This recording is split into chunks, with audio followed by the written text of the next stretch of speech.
Big TV ప్రేక్షక మహాశైలందరికీ కూడా నా హృదయపూర్వకమైనటువంటి ఆశీస్సులు చిన్నవాళ్ళకి పెద్దవారికి నమస్కారాలు తెలియజేసుకుంటున్నాను. చాదస్తాలు వేరు, భక్తి వేరు. చాదస్తాలు భక్తిలో ఒక భాగమా అన్నది మన ప్రశ్న.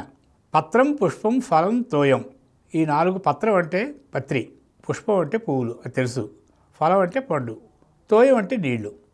మనం ఏది సమర్పించినా భగవతర్పణానికి మనస్ఫూర్తిగా హృదయపూర్వకంగా చేసిన దానికి తప్పనిసరిగా ఒక మంచి ఫలితం అనేది ఉంటుంది.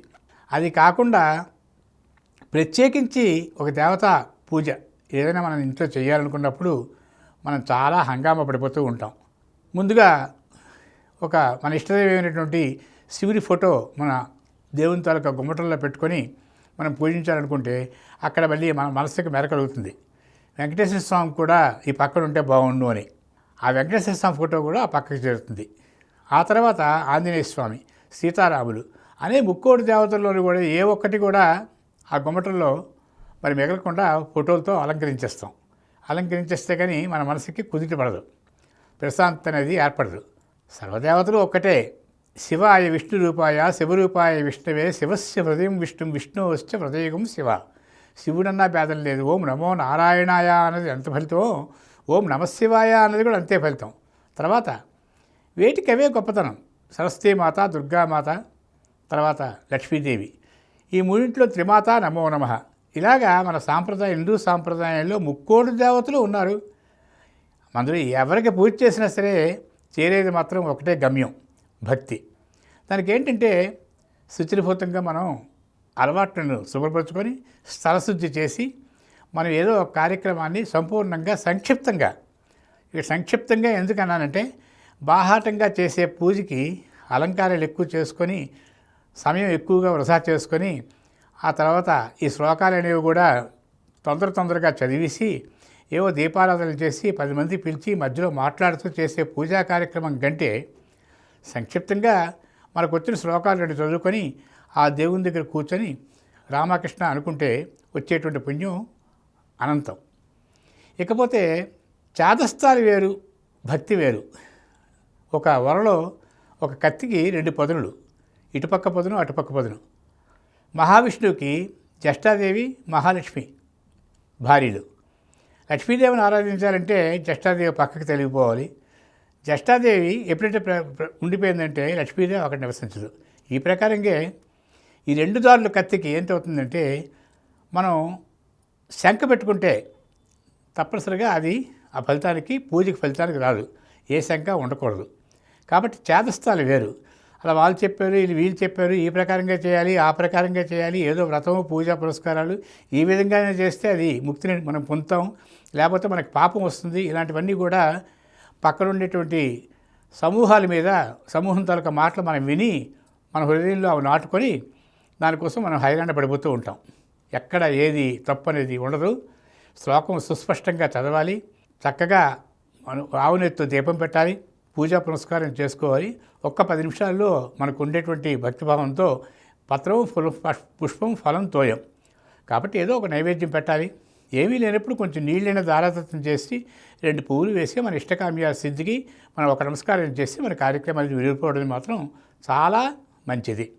ఇలా దైనందిన కార్యక్రమాలు ఎవరైతే తెల్లవారుసరికి సూర్యోదయానికి పూర్వం లేచి ఆ దేవుడి మీద ఒక నమస్కారం చేసి ఆ 2 పువ్వులు వేసి నమస్కారం చేసుకుంటే మనకు ఉండేటువంటి ఆ తర్వాత మన కార్యక్రమాలన్నీ కూడా తప్పనిసరిగా మనకు జీవం అవుతాయి, పూర్ణాయువు కలిగిస్తాయి. ఇది అక్షరసత్యంగా వేదాల్లో చెప్పబడింది. లేదు, అందరికీ కుదరదు. ఎప్పుడైతే ఇప్పుడు స్నానం చేస్తే అప్పుడే ఆ స్వామికి మన ఇష్టదైవానికి నమస్కారం చేసుకొని ఉండడం అనేది ఒక ఆనవాయితీగా మనం పెట్టుకోవాలి. రేపు పొద్దున మన పిల్లలకు కూడా ఈ అలవాటు నేర్పించాలి. ఇకపోతే అసలు విషయానికి వస్తున్నాం. మన సాంప్రదాయాల్లో కొన్ని దుశ్చర్యలు ఉన్నాయి. ఏంటంటే కొత్తగా ఇల్లు కట్టుకుంటాం, దాని మీద ఒక ఆంజనేయ స్వామి ఫోటో, ఆంజనేయ స్వామి తాలూకా బొమ్మ పెడతాం. మన ఇంటికి ఆంజనేయ స్వామి కాపలా కాదు కదా. కాబట్టి అది సింహద్వారాల దగ్గర ఇటుపక్క అటుపక్క కూడా దేవీ దేవతల్ని పెడతాం. మన భక్తికి చిన్నం అనుకుంటాం.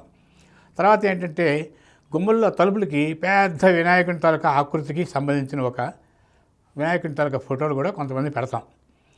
ఇక్కడ చెప్పవలసింది ఏంటంటే మన భక్తి, మనకు పాపం రాదు, కానీ ఇవి అంత సులభం, అంత మంచి మార్గాన్ని మనకి ప్రసాదించమని చెప్పేసి మనం కొంచెం ఆలోచించాలి.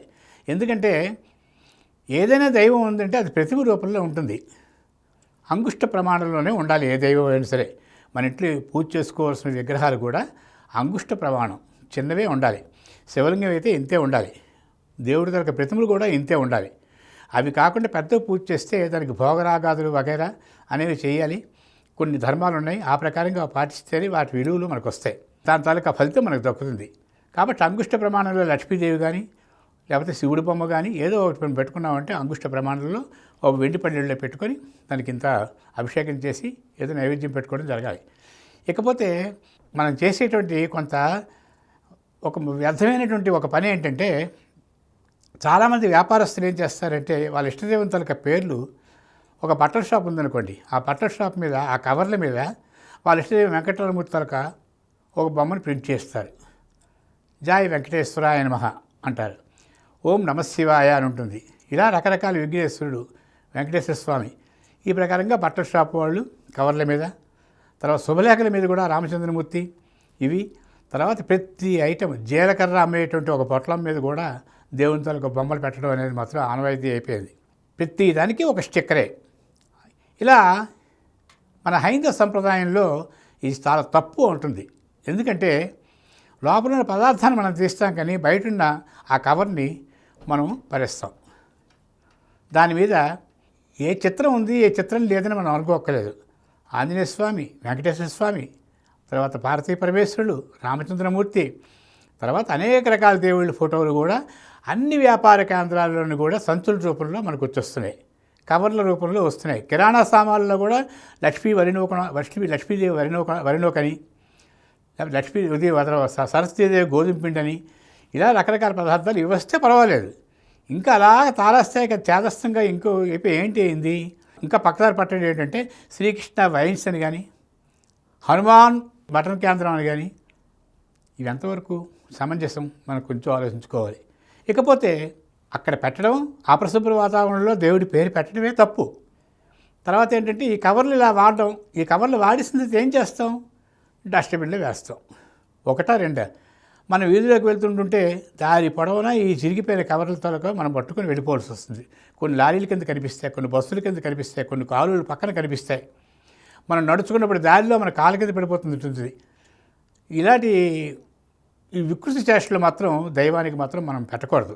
కాబట్టి ఈ స్టిక్కర్ల రూపంలో మాత్రం ఎట్టి పరిస్థితుల్లో కూడా ఏ భక్తుడు వాడకూడదని చెప్పేసి ధర్మశాస్త్రమే చెప్తుంది. అలా ఏ మతానికి సంబంధించింది కూడా ఏ స్టిక్కరు లేదు. ఒక హిందూ సాంప్రదాయంలో భక్తి ఎక్కువ, చాదస్యం ఎక్కువ, అదే మనం ఆలోచించుకోవాలి. కాబట్టి ఇలాంటి వెర్రితనం మాత్రం ఎవరు కూడా పాటించొద్దని హృదయపూర్వకంగా అందరికీ కూడా మనం చేస్తున్నాం. ఎందుకంటే చిన్న వెండి యంత్రాన్ని తీసుకొచ్చి అక్కడితో జీవం అవ్వదు. అది దానికి ఏ విధమైనటువంటి పవర్ ఉండదు. దాన్ని తీసుకొచ్చి కడిగి పళ్ళెల్లో పెట్టి పంచామృతాది అభిషేకాలు చేసి, తర్వాత కుంకుమ పొట్టు పెట్టి, చందనం పెట్టి, ఆవాహన చేసి, సత్యనారాయణమూర్తికి ఒక కలస మీద పెట్టి కలస పూజ చేసి, ఆ కలస మీద తమలపాకులు పెట్టి దాని మీద ఈ యంత్రాన్ని పెట్టి అప్పుడు పూజ ప్రారంభిస్తారు. దానికి దిక్పాలకులు, అష్టదిక్పాలకులు, ఆ ఇత్యాది నవగ్రహాలు ఒక సత్యనారాయణమూర్తి వ్రతం చేస్తే ఎంత తదంగా ఉంటే కానీ ఆ స్వామి అక్కడ ప్రతిష్ఠ, దానికి ప్రాణ ప్రతిష్ఠ జరగదు. ఈ స్టిక్కర్లన్నిటికీ కూడా భగవంతుడు ఉన్నాడు అంటే వాటిలో ఉండవు. కాకపోతే మనం చూడడానికి ఎలా ఉంటుందంటే మనం ఏదో అపరాధం చేసేటువంటి ఒక భావం వల్ల వెంటనే కలిగిపోతుంది. ఒక ఆంజనేయ స్వామి తాలూకా స్టిక్కర్ మన కాలు కింద పడిపోయింది అనుకోండి, ఏం చేస్తాం, అయ్యయ్యో ఆంజనేయ స్వామిని మర్చిసాం అనుకుంటాం. అది మనం చేసే పొరపాటు కాదు, ఇతరులు చేసే పొరపాటుకు మనం శిక్ష అనుభవించాల్సి వస్తుంది. మానసికంగా చాలా బాధపడిపోతూ ఉంటాం. కాబట్టి ఇక మీదట మాత్రం ఇలాంటి జోల్డ్ షాపుల మీద కానీ, మటన్ షాపుల మీద కానీ, లిక్కర్ షాపుల మీద కానీ, ఒకటి కాదు ఎందుగలడు అందులేడని సందేహమూలది చెక్కి సర్వోపగతుండు ఎందెందు వెదకి చూసిన అందందేయగలడు దానవాగ్రణి వింటి అని ప్రహ్లాదుడు అన్నాడు. విష్ణుమూర్తి ఎక్కడ ఉన్నాడంటే అందులోనే ఉన్నాడని చెప్పన్నాడు. అలాగని చెప్పేసి మనం ఈ రూపంలో మనం భగవంతుని ఆరాధించడం మాత్రం తప్పు. కాబట్టి మనం అందరం ఆలోచిద్దాం. కాబట్టి ఇక మీద శుభలేఖల మీద కూడా ఏ దేవుడి ఫోటో కూడా ఉండకూడదనేదే మన హిందూ సాంప్రదాయం. ఇంకా అంతే. అక్కడ ఏంటి మన ఇంట్లోకి ఒక్కసారి మనం చూసుకున్నట్టయితే మనం వాడే మన గృహోపకరణాలు అయినటువంటి వస్తువుల మీద ఆ స్టిక్కర్లని ఏం చేస్తామంటే చెత్తబొట్టలో వేస్తాం, ముచ్చులు చింపేసి. దాని మీద ఏంటవుతుంది, మనం ఆహార పదార్థాలు తిన్న తర్వాత ఎంగిలి పదార్థాలన్నీ అందులో పడేస్తుంటాం. ఒక్కసారి మనం గమనిస్తే ఒళ్ళు జల్లుమందా. కాబట్టి ప్రజలు వైజ్ఞానికంగా ఆలోచించి భక్తి వేరు, చేదస్థం వేరు. చేదస్థాలు పెట్టుకోకుండా భక్తికి మాత్రమే ప్రాధాన్యత ఇస్తూ మన మనస్సుకి నిర్మలంగా ఉంచుకుంటూ ఏదైతే మన దేవాలయానికి వెళ్ళినా ఎక్కడికి వెళ్ళినా 2 నిమిషాల పాటు మౌనం వహించి ఆ కార్యక్రమం అక్కడ సఫలీకృతం చేయాలి. ఉదాహరణకి టేప్ రికార్డర్ ఉంది, పూర్వం ఉండేవి, ఇప్పుడు లేవేమో. అందులో వైర్లు అన్నీ ఉన్నాయి, దానికి ఎంతో శాస్త్రం ఉంది. ఆ శాస్త్రం అంతా పెట్టి అది అతికినప్పుడే అది పలుకుతుంది. లేకపోతే ఏమిటవుతుంది, అన్ని వైర్లు పెట్టి మనం మూట కట్టేసి 2 బటన్లు నొక్కేసి పెట్టేస్తే అది మనం అనుకున్నట్టుగా ఫలితం రాదు కదా. ఈ ప్రకారంగా మనం హృదయపూర్వకంగా చేసే భక్తికి మాత్రమే తప్పనిసరిగా భగవంతుని తాలూకా మన ఆశీర్వచనాలు మనకు కలుగుతాయి. దేవాలయానికి వెళ్ళినప్పుడు నిశ్శబ్దం పాటించాలి. ఇంట్లో మనం చేసుకునేటప్పుడు కూడా చాలా పవిత్రంగా ఈ కార్యక్రమాన్ని నిర్వహించి మనం ముక్తులం కావాలి. దేవుని తాలూకా ఆశీర్వచనాలు మనకుండి మన ఎల్లవేళ కూడా ఆయురారోగ్య భాగ్యాలతో వెలుసిల్లుతాం. భక్తులు ఈ విధంగా గమనించవలసిందిగా ఈ ఛానల్ ద్వారా మీ అందరికీ కూడా విజ్ఞప్తి చేస్తున్నాను. For more videos like this, subscribe Big TV channel.